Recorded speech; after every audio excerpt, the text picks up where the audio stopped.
हमें क्या देखना है आज, नॉर्मल रिएक्शन देख रहे थे, हमने बताया कि जिस पॉइंट पर जो वेलोसिटी और उसका रेडियस जितना है वो क्या होगा v स्क्वायर बाय r हो जाएगा। जैसे इस पॉइंट की वेलोसिटी v है तो यहाँ पर जो नॉर्मल रिएक्शन लगेगा सेंटर की तरफ, केंद्र की तरफ सर्कल का, वो क्या होगा v स्क्वायर बाय r।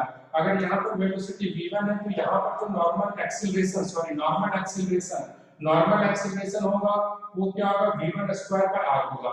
बस इतना ध्यान में रखना है कि उस पॉइंट के ऊपर जितनी वेलोसिटी का मैग्नीट्यूड है उसका स्क्वायर को उसके रेडियस से डिवाइड कर देंगे, वही हो जाएगा हमारा नॉर्मल रिएक्शन। तो अब आपका क्वेश्चन आएगा कि सर्कल में तो सही है, कभी कभार क्या होता है सर्कल में देकर के हमें कर्व दे देता है, ठीक है। तो हम एनालिसिस करते हैं normal reaction for a particle in 2D motion.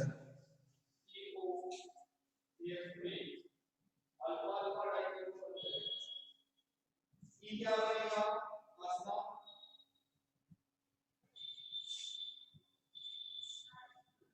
क्यों नहीं पता एलटी रिलेशन इसके अलावा क्या बनेगा इसमें मिला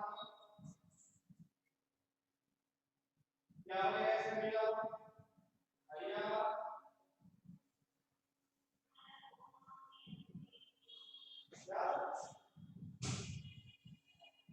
क्यों नहीं पता क्लास में पढ़ाया ऐसे है हमारे इसमें क्या पता है हाइड्रोजन का ओवर पूरे पूरे कैंडिडेट को जाते हैं बताया था पढ़ने को ऑक्सीजन के देखो पढ़ाया है एल्कीन रिएक्शन से करो उसके बहुत अंतर दोनों में सेम साइड रखते हैं, ठीक है। Normal reaction for a particle in 2D motion, ठीक है।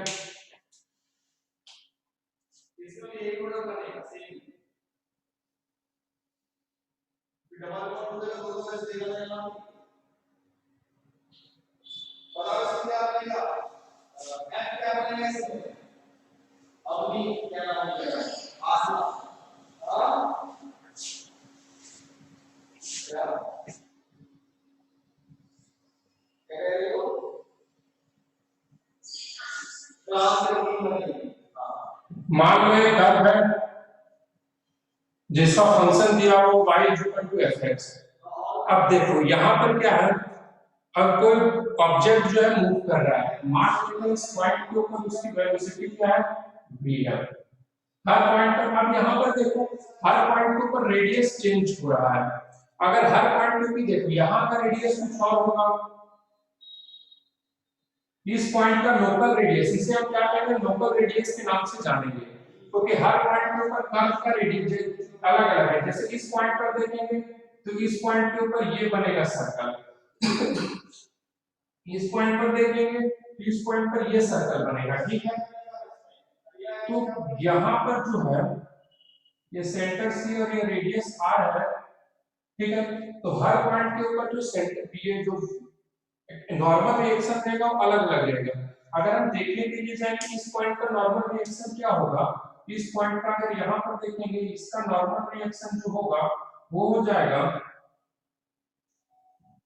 मान लो इस पॉइंट का नाम P दे देते हैं और इस ये रेडियस क्या RP, या तो इस पॉइंट इसका रेडियस दे दो R1, तो यहाँ पर क्या हो जाएगा ये V स्क्वायर बाय R1, इसका नॉर्मल रिएक्शन क्या हो जाएगा V square by R1।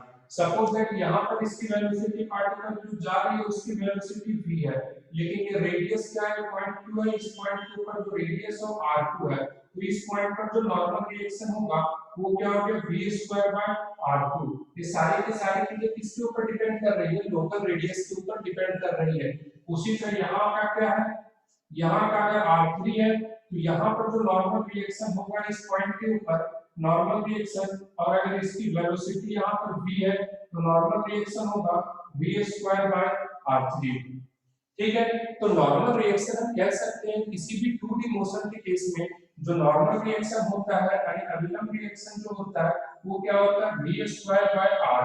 r क्या कहलाता है लोकल रेडियस, उस पॉइंट के ऊपर लोकल रेडियस क्या है, उस पॉइंट का रेडियस क्या है। यहाँ पर v जो है वो क्या है, v जो है वेग, उस ऑब्जेक्ट का वेग है, velocity of object at that point, जिस पॉइंट पर हमें क्या करना है normal reaction, sorry normal acceleration, regularly मैं नॉर्मल रिएक्शन बोलते जा रहा हूं, आगे चीज एक्चुअल में क्या नॉर्मल एक्सीलरेशन यानी अभिलंब त्वरण, ठीक है, अभिलंब त्वरण। तो v क्या हो गया वेलोसिटी या तो speed, magnitude of velocity is speed, यानी वेग का जो माप रहता है उसी को हम क्या कहते हैं, चाल कहते हैं। यहाँ पर हिंदी में भी लिख देता हूँ, चाल। Speed of object, speed of object at point P.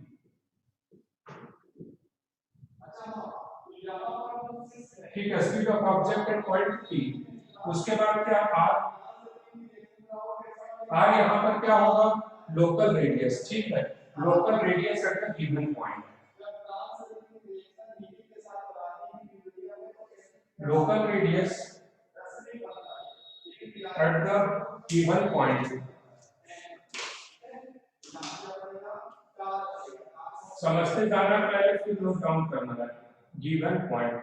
अब आपके पास क्वेश्चन है कि भाई लोकल रेडियस हमें दिया हुआ रहेगा क्या, नहीं, कोई जरूरी नहीं है कि दिया हुआ रहेगा, लेकिन वो आपको फाइंड करना पड़ेगा। ठीक है, ठीक है। इसी एक्सेलरेशन को हम सेंट्रीपिटल एक्सेलरेशन यानी कि अभिकेंद्रीय त्वरण के भी नाम से जानते हैं। इसी एक्सेलरेशन को हम किस नाम से जानते हैं, सेंट्रीपिटल एक्सेलरेशन।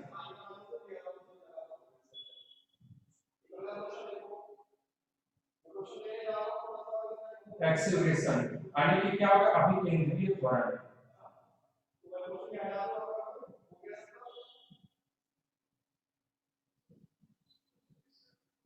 अभिकेंद्रीय त्वरण के नाम से भी जानते हैं। अब हमारे पास क्या आता है, रेडियस ऑफ कर्वेचर फाइंड करना है किसी भी पॉइंट पर। तो if y is equal to fx, then r क्या है, रेडियस ऑफ कर्वेचर। ठीक है,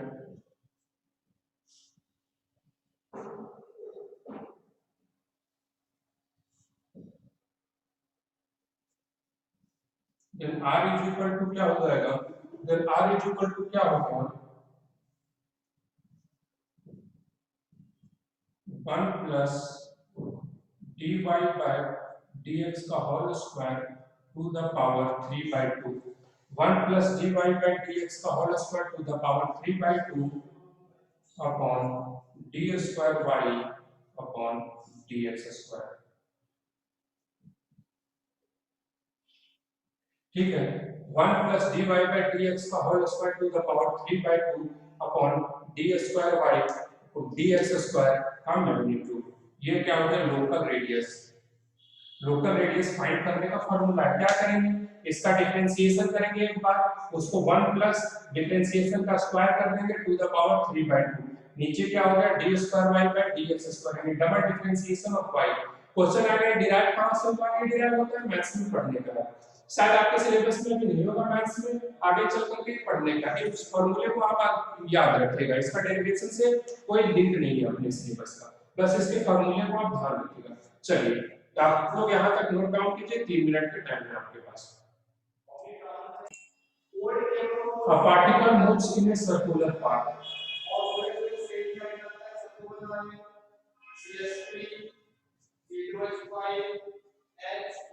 The particle moves in a circular path of radius 3 meter.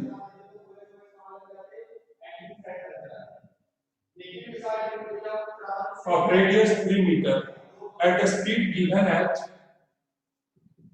किस चार्ज से चल रहा है, रेडियस 3 मीटर एट स्पीड, जो उसका स्पीड है यानी कि v जो दिया हुआ है, चार्ज जो है,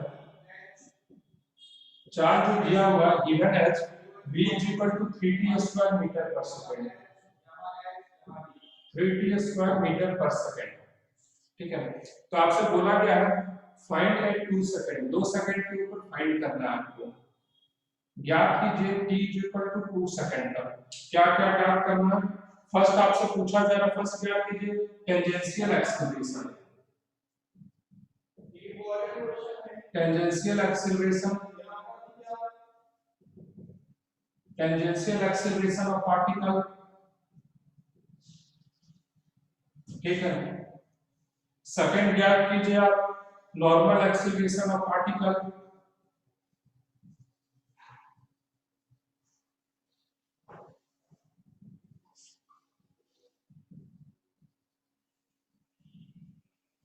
normal acceleration of particle.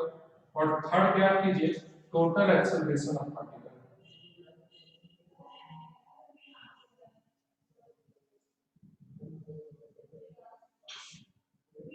Total acceleration of particle. कितने मिनट का टाइम चाहिए? तो 2 मिनट।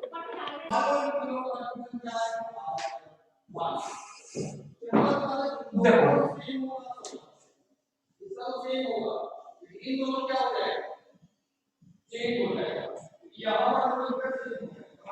गिवन क्या क्या है? Radius is equal to 3 metre given है और velocity as a function of time given है 3 मीटर पर सेकंड। अब वेलोसिटी देखो टाइम के साथ कंटीन्यूअसली बढ़ रहा है। जब वेलोसिटी टाइम के साथ में कंटीन्यूअसली बढ़ेगा, जब वेलोसिटी टाइम के साथ में कंटीन्यूअसली चेंज कर रहा है तो हम कर सकते हैं इसमें टेंजेंशियल एक्सीलरेशन भी है। ठीक है, तो सबसे फर्स्ट आप देखिए टेंजेंशियल एक्सीलरेशन में बताया टेंजेंशियल क्या होता है?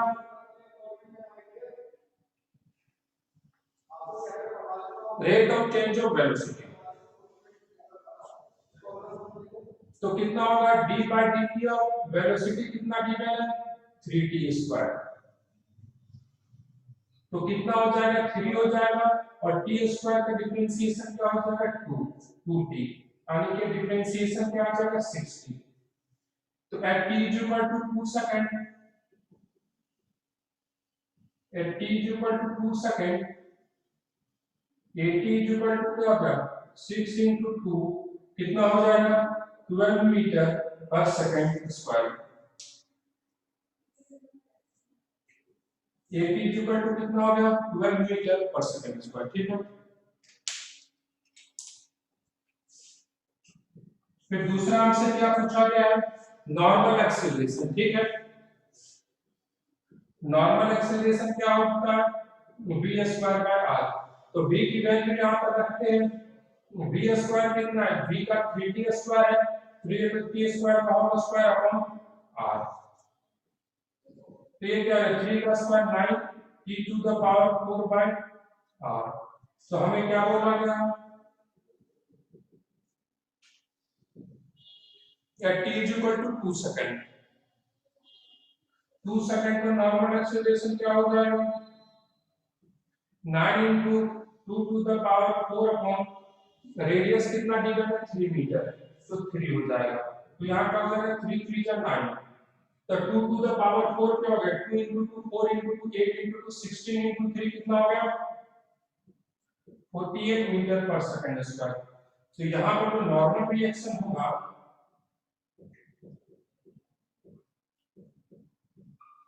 नॉर्मल रिएक्शन जो होगा वो हो जाएगा 48 metre per second square. Normal reaction क्या हो जाएगा 48 मीटर पर सेकंड स्क्वायर। अब हमसे क्या पूछा जा रहा है टोटल एक्सीलरेशन। ठीक है, तो टोटल एक्सीलरेशन देखिए, अब क्या ये सर्कुलर मोशन है, सर्कुलर पाथ पर चल रहा है। मान लो ये t इक्वल टू 4 यहां पर है, यहां पर है v वेलोसिटी से था, तो इसका नॉर्मल एक्सीलरेशन किधर होता है नॉर्मल एक्सीलरेशन तो सेंटर की तरफ होता है और टेंजेंशियल एक्सीलरेशन किधर होता है टेंजेंट की डायरेक्शन में। तो रिजल्टेंट एक्सीलरेशन क्या होगा जो रिजल्टेंट वैल्यू रहेगी वो क्या हो जाएगी ये इसका क्या हो गया टोटल एक्सीलरेशन, ये टोटल। ठीक है,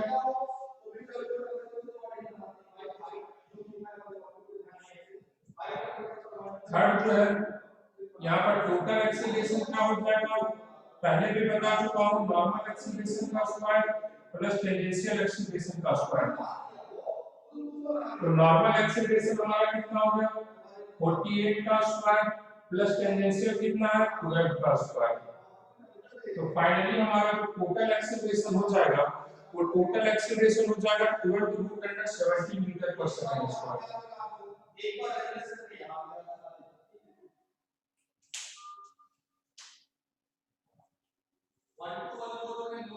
12 √70 मीटर पर सेकंड स्क्वायर। चलिए इसको नोट डाउन कीजिए।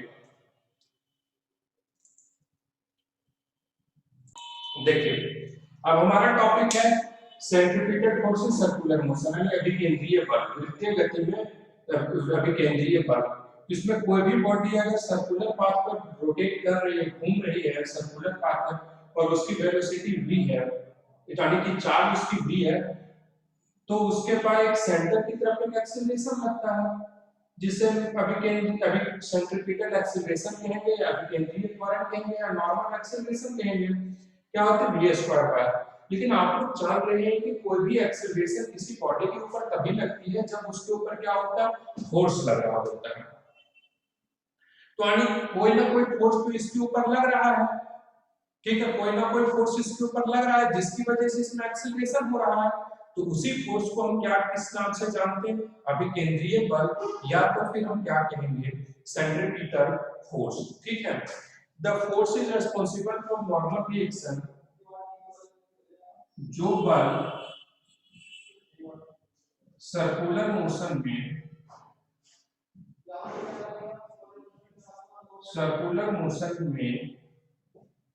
नॉर्मल एक्सीलरेशन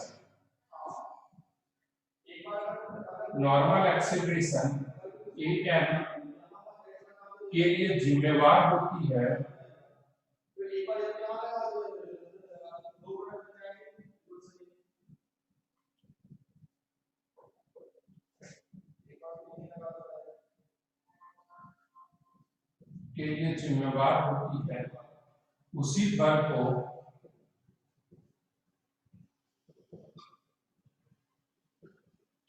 उसी बल को अभिकेंद्रीय बल कहते हैं।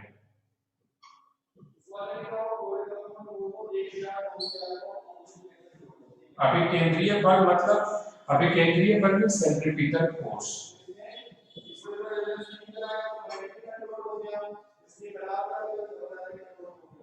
अभिकेंद्रीय बल कहते हैं।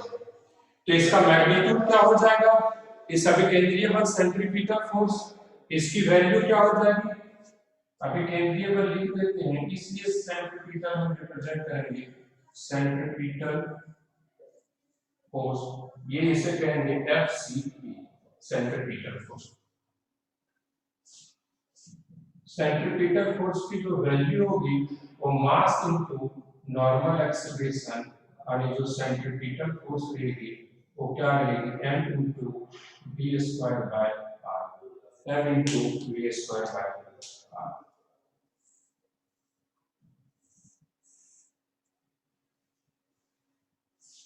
ठीक है, सेंट्रीपिटल एक्सीलरेशन।